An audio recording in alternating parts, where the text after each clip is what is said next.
Le Nissan Kick-Split 2025 a beaucoup de plus. Apple CarPlay intégré pour jouer vos tunes préférées, des fonctions avancées de sécurité, un rendement énergétique remarquable, puis même la petite odeur de char neuf qu'on aime tant. Tout ça en plus pour moins. Le Nissan Kick-Split 2025 est le véhicule neuf le plus abordable au Québec. Achetez-le à partir de seulement 22 774 $, incluant un rabais à l'achat comptant de 2 600 $. Profitez de cette offre avantageuse chez votre concessionnaire dès maintenant.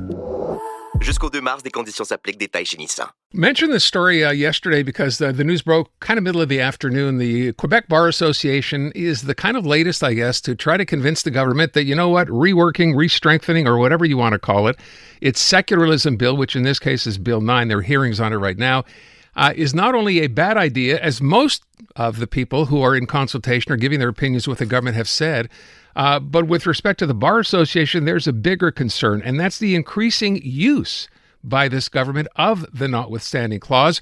Rémi Bourget is vice president of the Quebec Bar Association. He is on the line. Monsieur Bourget, thank you for your time this afternoon. What's your concern when you say the too frequent use of it? Why? What is this doing? Well, thanks for having me, first of all. And, you know, we conducted a review, and since the Canadian Charter was adopted in 1982, for the first 35 years, the notwithstanding clause was only used 5 times all across Canada.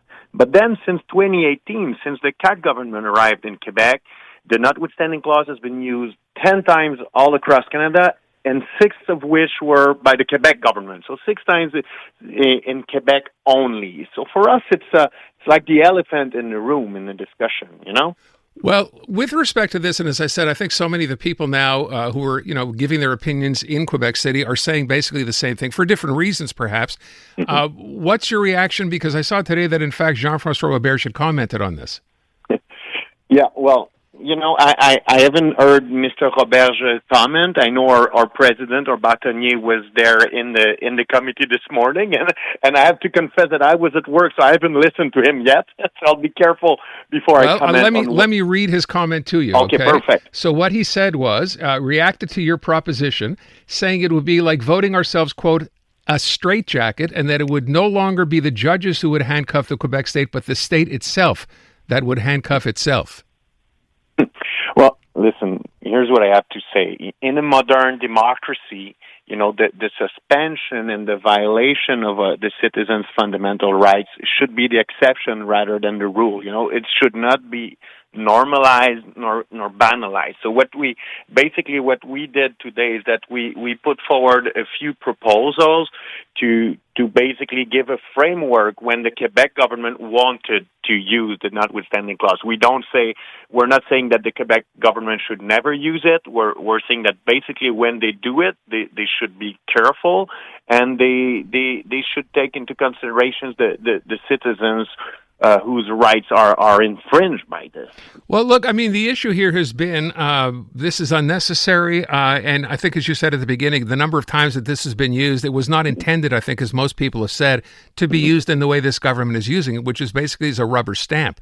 But how far do you think you get when you have a minister a day after you call for this to come out and basically tell you to mind your own business?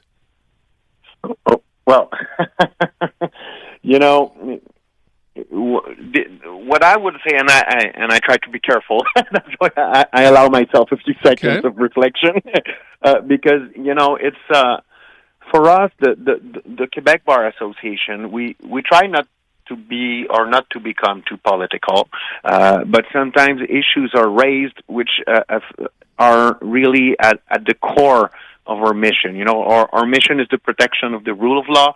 Our mission is the protection of the citizens' fundamental rights. And when we see that there's a complete disregard, then we need to call them out. You know, we try not to interfere too much, but at some point we got to come out, and that's why we did it. You know, so we'll see.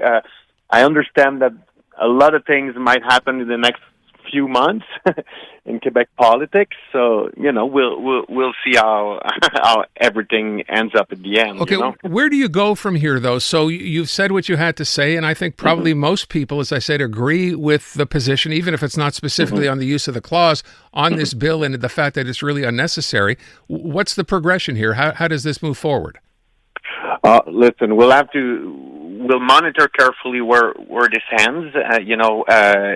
at this stage, we basically we want to be part of the process. We want to be a part of the democratic process, and we'll see if our recommendations are, we're not holding our breath for our recommendations to be adopted.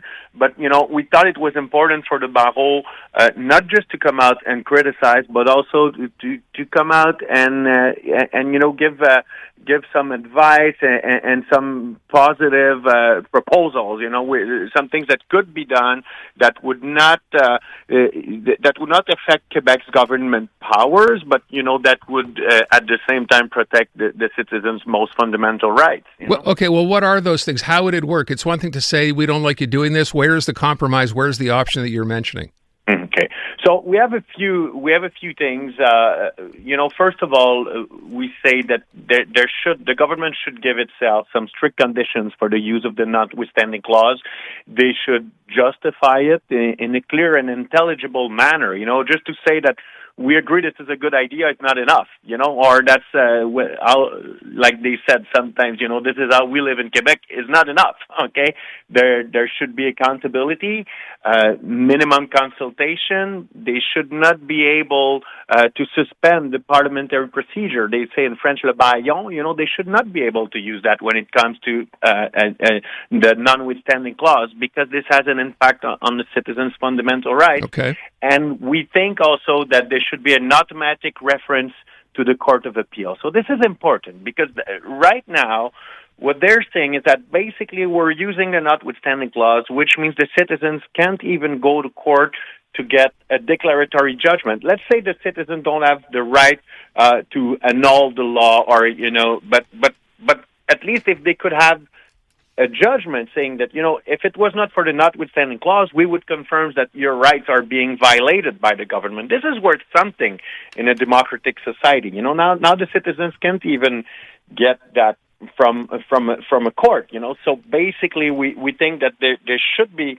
In other words, when the government is using the notwithstanding clause, he should still have to go through the test of the courts, but the law, we understand that the law would be upheld, that the law would not be annulled or canceled, but at the very least, there should be a judgment saying, oh, by the way, this is an infringement on whether it's religious rights, freedom of expression, but they're important rights, and their violation should not be normalized or banalized as it is now. So as it stands right now, though, as you're outlining it, you can't even bring a motion like that to a court because it's just overridden by the fact that they're going to use the notwithstanding clause. Am I correct?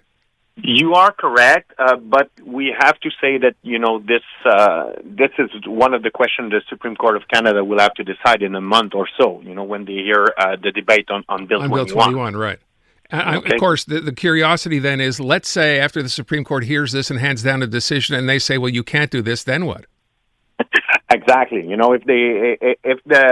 Let's say that if the Supreme Court confirms the decision of the Quebec Court of Appeal, this would mean that the citizens whose rights are violated are really,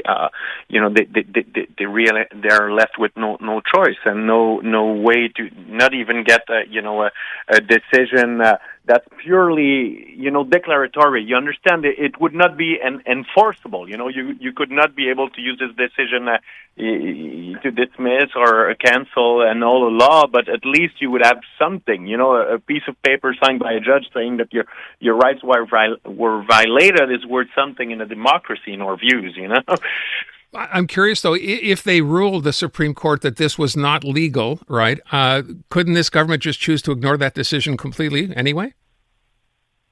I don't think they could. No? I don't think they could.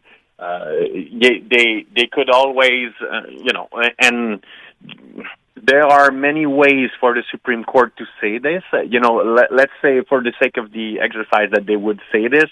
Usually, sometimes what they do is that they give a delay. Let's say they give you 6 months to redraft a portion of the law, or they give you a year, to come up with a new law, because it is always a delicate exercise. You have a few counterpowers in a democracy. You have the parliament, you have the courts, and each have their own job, their own rule. So they try not to overstep, but at the same time, they have broad powers if they want to exercise them. All right. I guess we'll leave it at that and see where this goes. I thank you so much for the time, Monsieur Bourget. Merci. It was my pleasure. Thank you so much. Rémi Bourget at the Quebec Bar Association asking the government to perhaps reconsider that sweeping use of the notwithstanding clause. See how far this gets. I'm Dylan Playfair. And I'm Tyler Smith. We're putting loneliness in the penalty box by talking to some of our favorite athletes about the importance of friendship. This is Bromance. Bromance is brought to you by Charm Diamond Centers, proudly Canadian-owned and operated. Charm has been part of your love stories and bromances for over 50 years. And you can find Bromance on the iHeartRadio network or wherever you get your podcasts.